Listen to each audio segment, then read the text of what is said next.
बात करें अगर गति के पहले समीकरण, गति का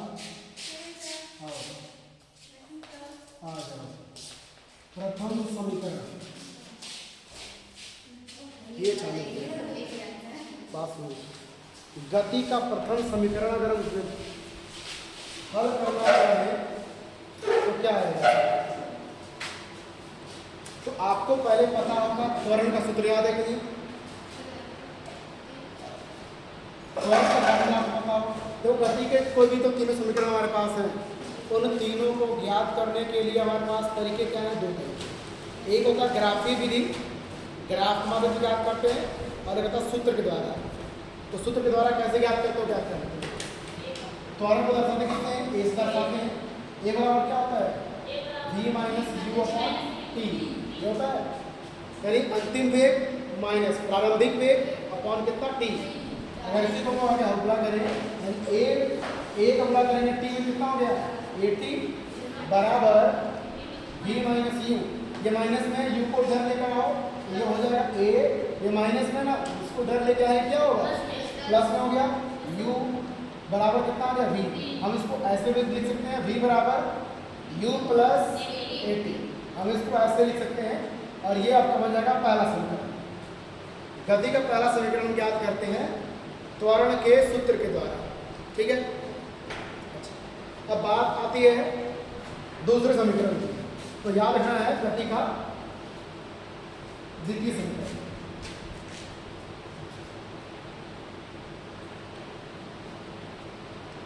आपको याद है गति का समीकरण क्या है? समीकरण अगर हम लिख दें तो यहाँ पर समीकरण क्या होता है? यस बराबर ut plus half A T square. गति का द्वितीय समीकरण क्या होता है? ये होता है। अच्छा, यहाँ पर हम ज्ञात कैसे करेंगे इसको? माध्यम क्या हमारे पास, हम पहले समझ लो ज्ञात करने के।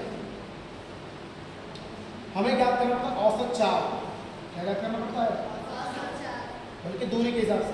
अगर हमको दूरी निकालनी है, दूरी बराबर क्या लिखते हैं हम लोग?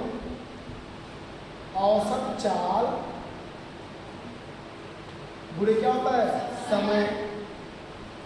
औसत चाल में दो तरह की चाल हमारे पास है, एक है प्रारंभिक चाल और एक है अंतिम चाल, यानी शुरुआती वेग।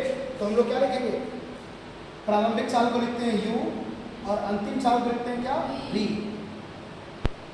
यहाँ से हम क्या करें? अच्छा, यहाँ पर दूरी की जगह हम लोग विस्थापन लिख सकते हैं। अगर यहाँ विस्थापन लिखेंगे तो यहाँ पर क्या आएगा? वेग आएगा, ठीक है। तो हम इसको यहाँ पर ऐसे कर सकते हैं वेग। अगर हम यहाँ पर विस्थापन लिखेंगे, विस्थापन के सूत्र से हम लोग ज्ञात करते हैं द्वितीय समीकरण। यहाँ लिख लेते हैं औसत वेग लिख लेते हैं। तो वेग वही हमारे पास है, प्रारंभिक वेग u होता है, अंतिम वेग क्या होता है? v बटे कितना? 2। यानी दो प्रकार की हमारे पास वेग होती है, उसका अगर औसत ज्ञात करना हो तो क्या करना पड़ता है? उन दोनों को जोड़ करके 2 से भाग करते हैं। किसी भी चीज़ का औसत ज्ञात करना है तो उन सबको जोड़ के उससे उतने अंक से भाग करो। जैसे हमने लिख दिया 2, 4, 6, इन 3 अंकों का औसत ज्ञात करो। 3 अंकों का औसत ज्ञात करना है तो कैसे ज्ञात होगा? तो सबको जोड़ो, जोड़ना है 2 + 4 + 6, सबको जोड़ा और कितनी संख्या है? 3 संख्याएं हैं, 3 से भाग करो, कितना हुआ? 6, 4, 10 और 10 2 12, 12 बटे 3 हुआ ना, 3 से काट कितना आ गया? 4। इन तीनों का औसत क्या आ गया? 4 आ गया। तो औसत का मतलब क्या होता है? सभी पदों का योग अब बटे कुल पदों की संख्या। सभी पदों का योग बटे क्या होता है? कुल पदों की संख्या। ये फार्मूला होता है औसत का। तो विस्थापन बराबर क्या होता है? v प्लस यू बराबर अपॉन टी। अगुणे क्या है? समय क्या लिखते हैं? समय को दर्शाते हैं टी से। विस्थापन क्या लिखते हैं? विस्थापन लिखते हैं यस, ठीक है।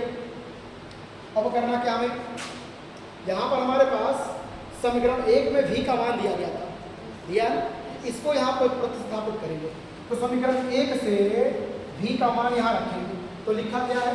यस बराबर u को कुछ करना नहीं, u को ऐसे लिखना प्लस v को हटाकर क्या लिखना है? ये पूरा लिखना है।